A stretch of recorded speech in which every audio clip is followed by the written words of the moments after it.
adalah Raja Amonhotep III. Ini suasana sunrise. You are from?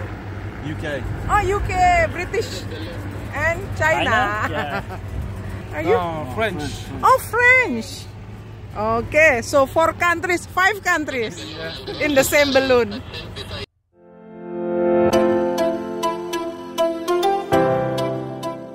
Ikong and Risa Adventure. Hai teman-teman, setelah dari Alexandria kami melanjutkan perjalanan ke Luxor, kota tua di Mesir yang dibangun oleh Raja Amenhotep III dan Ramses II. Kota ini dikenal sebagai museum terbuka terbesar di dunia. Hampir sepertiga peninggalan bersejarah di dunia ada di kota Luxor. Dahulu kala, Luxor merupakan ibu kota negara Mesir kuno.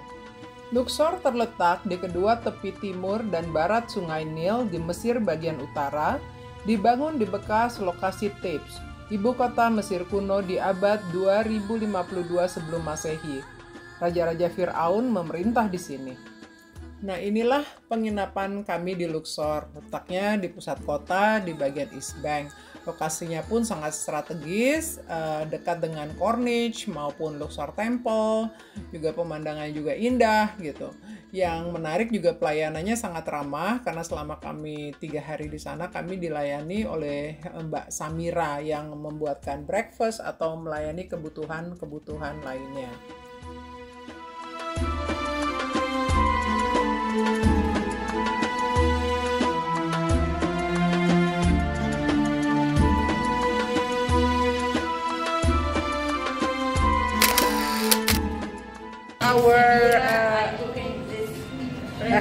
Yeah, what's in it, Samira? Samira, right? Samira. Yeah, Samira, what do you have? What's in your breakfast? This potatoes and tomatoes and vegetables and cheeses, vegetables and food, Egyptian food, Egyptian beans and tomatoes. And this is the bread, Egyptian ish. Ish? Huh? Ish. In this one? Ish Masri. Rabba. What is Rabba. rabba? What is that? Rabbitin. Apa itu? Raket tin. Tin. Oh, tin. Tin. Tadi rabbitin. Thank you so much, Samira.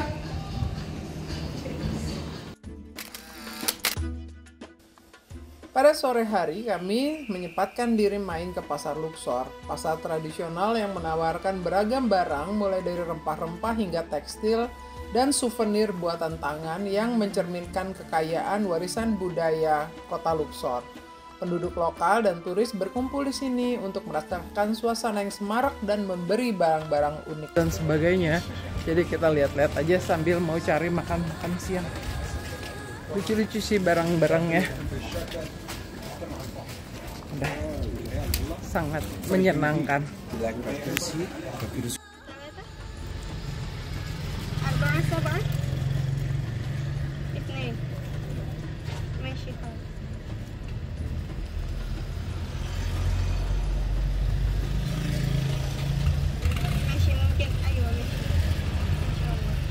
Alhamdulillah, setelah Diva melakukan negosiasi dalam bahasa Arab, kami pun mendapatkan harga naik balon sebagai turis lokal yaitu sekitar 1.200 pound Mesir atau kalau dirupiahkan itu sekitar 400.000 rupiah.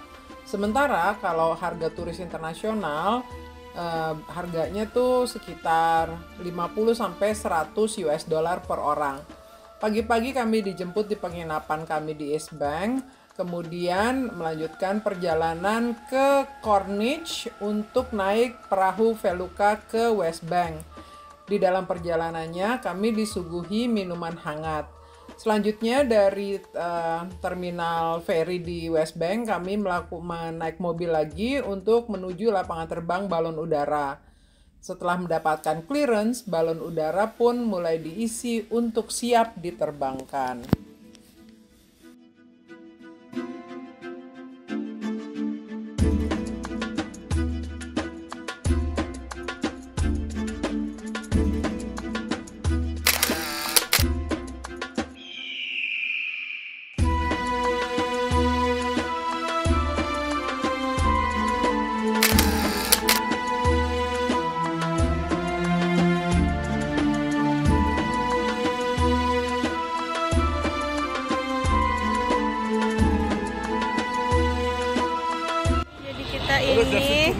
lagi baru terbang di balon kita. Ini view-nya. Hai. Halo Diva, gimana? Alhamdulillah. Kita di sini 8 orang sama satu kaptennya, pilotnya. Oh, ini balon kita. Diva. Oke. Nih. Pilot, what's your name? Hussein Ahmad. Ahmad. Hussein Ahmad. Hussein Ahmad. And you are my friend? Yudis. And I'm Risa, and this is Diva. We are from Indonesia. And you are?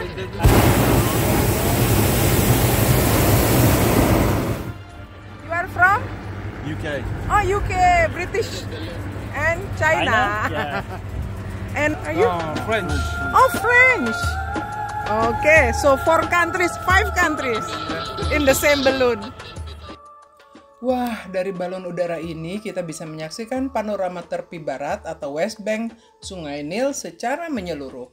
West Bank ini yang pada masa lalu dikenal sebagai kota kematian adalah tempat di mana semua penerus Raja Dewa Amun dimakamkan bersama kekayaan yang dapat dibawa ke kehidupan abadi.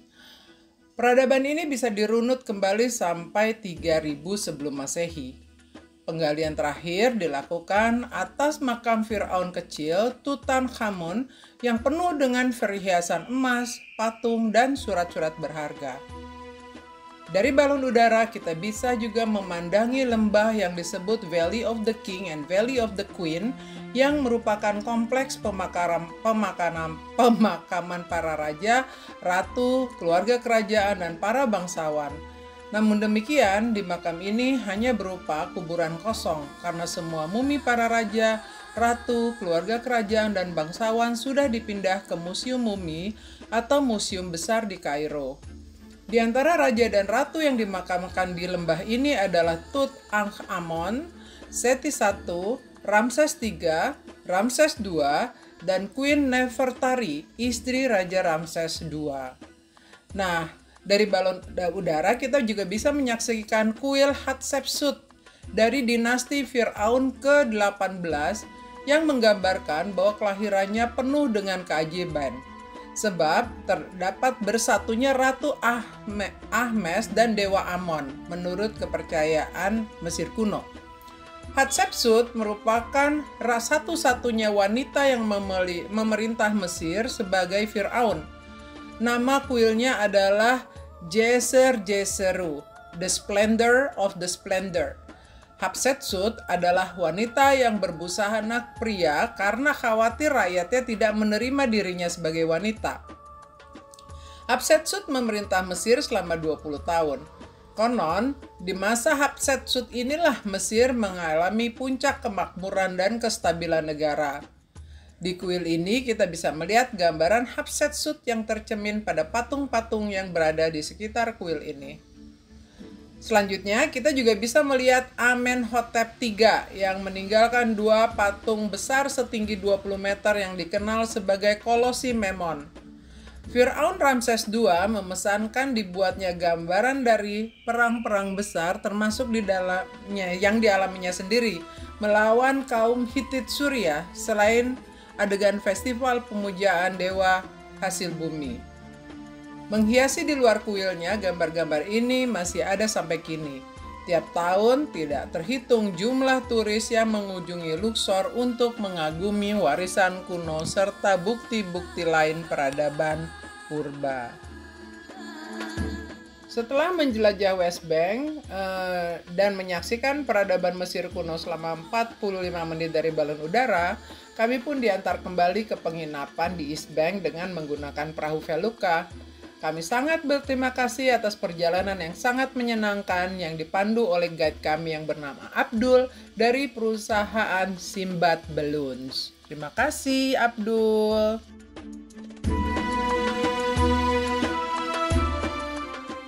Setelah menyaksikan West Bank dari balon udara, kami pun menyewa mobil untuk melakukan perjalanan ke Valley of the King untuk melihat kondisinya dari darat. Sangat menarik.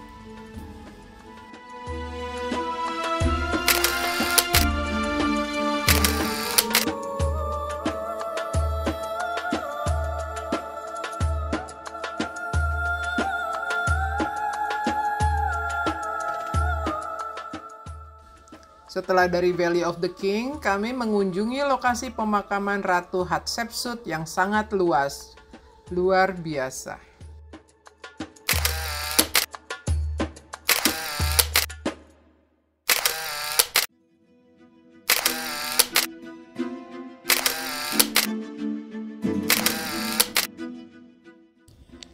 Dari makam Hatshepsut, kami melanjutkan perjalanan ke lokasi patung peninggalan Raja Amenhotep III yang meninggalkan dua patung besar setinggi 20 meter yang dikenal sebagai Kolosi Memnon. Kolosi Memnon ini diperintahkan untuk dibuat oleh Firaun Amenhotep III yang memerintah Mesir pada zaman dinasti ke-18 yang berkuasa selama 3.400 tahun sejak 1.350 tahun sebelum Masehi. Nah, untuk mengunjungi lokasi ini, kita bisa menikmatinya langsung dari jalan raya.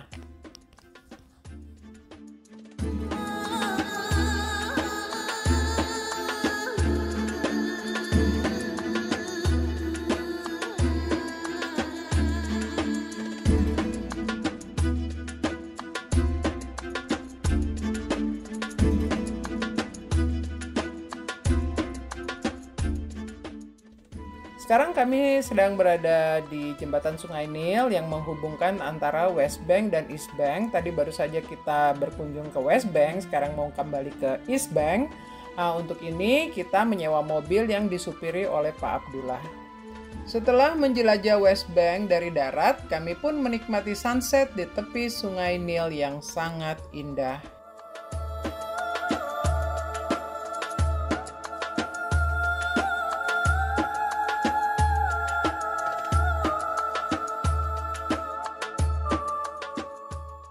Setelah menjelajah West Bank kemarin, hari ini kami menjelajah East Bank dan dimulai dengan mengunjungi Luxor Temple.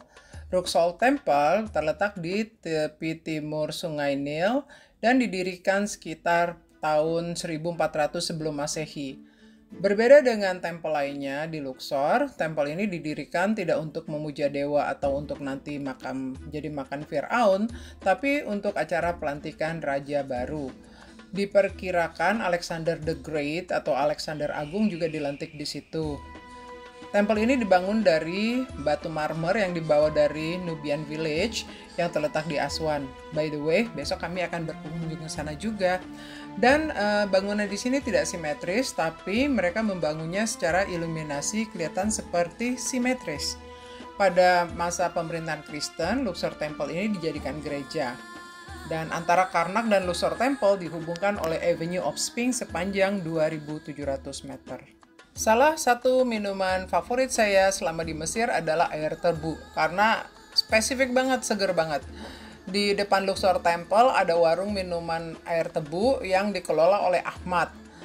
Di situ Ahmad menunjukkan bagaimana pemrosesan air tebu yang dia lakukan. Nah, satu gelasnya tuh harganya 15 pound Mesir atau sekitar 6.000 rupiah. Seger banget. Setiap hari tuh mungkin saya minum 3 gelas lah air tebu kalau sedang berada di Mesir.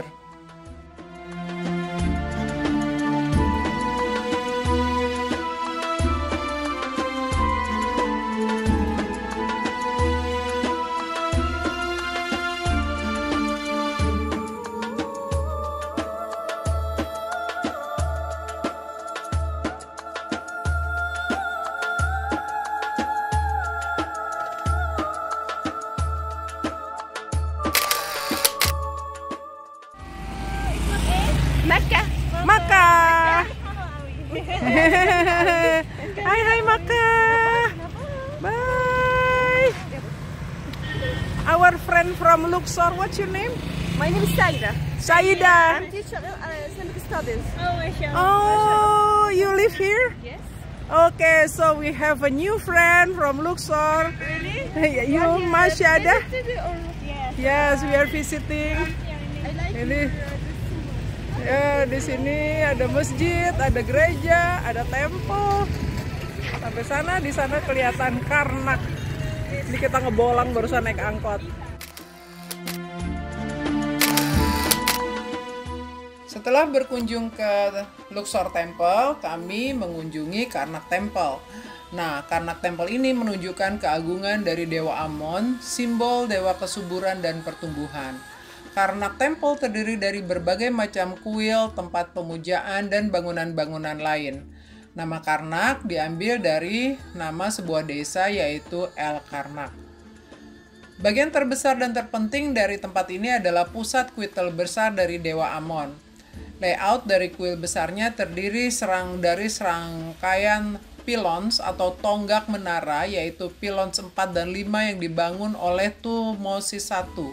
Dan sejak saat itu kuil Karnak diperbesar ke arah barat dan selatan. Karnak Temple ada situs bersejarah yang luas dan terbuka, dan di dalamnya termasuk pada Karnak Open Air Museum. Luasnya mencapai 250.000 meter, terdiri dari 4 bagian utama. 3 diantaranya tidak dibuka untuk umum, yaitu Pressing of Mut, Pressing of Montu, dan Kuil Amenhotep IV. Hanya satu yang besar saja yang bisa dikunjungi wartawan, yaitu Pressing Amun-Re. Beberapa kuil dan tempat suci yang lebih kecil menghubungkan Pressing Admut, Pressing of Amun-Re, dan Luxor Temple. Kuil yang sangat kuno adalah Pressing of Mut yang didedikasikan untuk Dewa Bumi dan ciptaannya. Kondisinya belum dipulihkan karena banyak bagian yang hilang, dicuri oleh penduduk, atau digunakan untuk bangunan lain. Kuil ini pernah dihancurkan oleh Hatshepsut dan sebagian lagi dipugar olehnya. Firaun lain membangun kuil-kuil lain di sekitarnya untuk mengubah fokus dan orientasi area suci ini. Karena Temple dalam bahasa Arab disebut Kurnak, yang bermakna desa berbenteng, menyajikan peninggalan peradaban Mesir kuno berupa kuil besar, kuil kecil, tiang-tiang kolom besar yang menjulang tinggi, dan bangunan-bangunan lainnya. Konstruksi dimulai sejak pemerintahan Senusret I, terus dinasti kerajaan tengah antara 2000 sampai 1700 sebelum Masehi, dan berlanjut hingga kerajaan Ptolemeus 305 sampai 30 sebelum Masehi. Bangunan yang ada sekarang sebagian besar berasal dari kerajaan baru. Berbeda dengan kuil dan situs lainnya di Mesir, Karnak Temple mengalami proses pembangunan dan penggunaan yang lama dan berlanjut.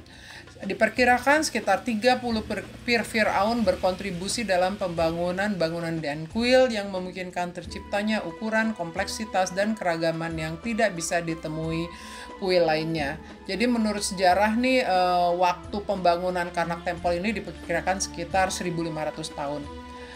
Daerah di sekitar Karnak Temple adalah tempat yang paling terpilih dalam kepercayaan mereka, disebut Ipetisut Mesir kuno, dan juga merupakan tempat pemujaan utama Triateban, pemujaan terhadap keluarga Dewa Amun, Permaisuri Nut, dan putranya Khonsu yang dikepalai oleh Dewa Amun. Ini banyak banget patung-patung Firaun yang sudah ditemukan tapi wajahnya masih belum ketemu. Jadi untuk sementara kelihatannya sudah disusun berdasarkan masa pemerintahannya atau masa kekuasaannya sampai mereka, ya, proses konstruksi ini berlanjut terus sampai kita tidak tahu kapan, karena banyak sekali yang masih harus ditemukan oleh para arkeolog. Bisa lihat di sini ya, kehidupan rakyat Mesir, Raja Mesir dalam pemerintahan dan sebagainya, tertulis dengan sangat rapi karena memang Mesir kuno dikenal sebagai peradaban pertama yang menemukan matematika, jumlah hari, measurement, sipil, arsitektur, dan sebagainya. Nah, bagian ini kita menemukan obelisk utama kelihatannya yang merupakan pelataran yang sangat luas, tempat upacara utama yang dilakukan mungkin.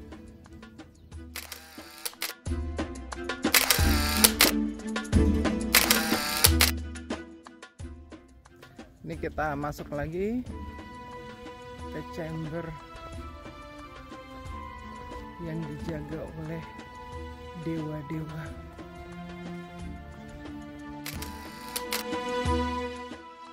bagian dari patung dewa yang baru ditemukan bagian bawahnya. Mungkin bagian atasnya ditemukan di tempat lain. Dan ini adalah aksara Mesir kuno yang diukir di batu-batu sepanjang Karnak.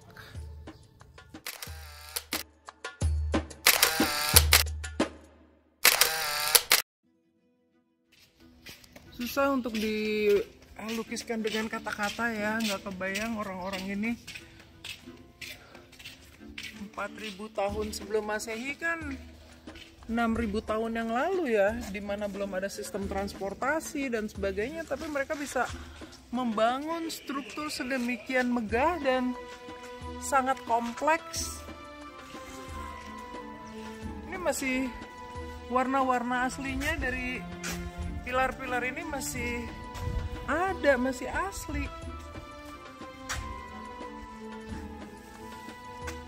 Bener-bener luar biasa untuk kita bisa menghargai kebudayaan para pendahulu kita.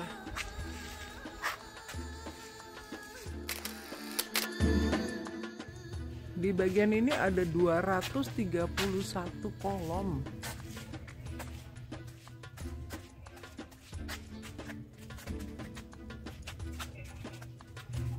Yang berisi tentang cerita kehidupan raja-raja dan rakyat Mesir kuno.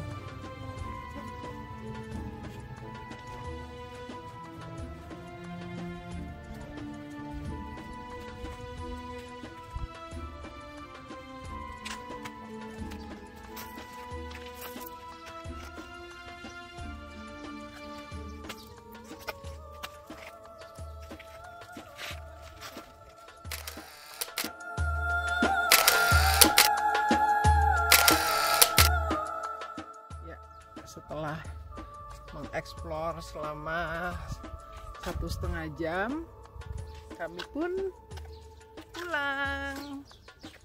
Bye bye Karnak, sampai ketemu lagi. Terima kasih Teteh Diva. Nah, ini pemandangan Luxor di pagi hari dari Delman. Tuketik taktik taktik tuktik taktik tuktik taktik tuktik tak, suara sepatu kuda. Ini downtownnya Luxor in the morning, so beautiful. Nah itu hotel kita kelihatan tuh tulisannya B&B. Hai, kita tuh nginepnya tuh di situ tuh B&B, ada tulisannya tuh B&B, udah mau nyampe. 13 September hari Jumat ini kami berangkat kemana tadi Pak? Ke Aswan dari stasiun Luxor. Bismillah. Kita berangkatnya dari platform 2.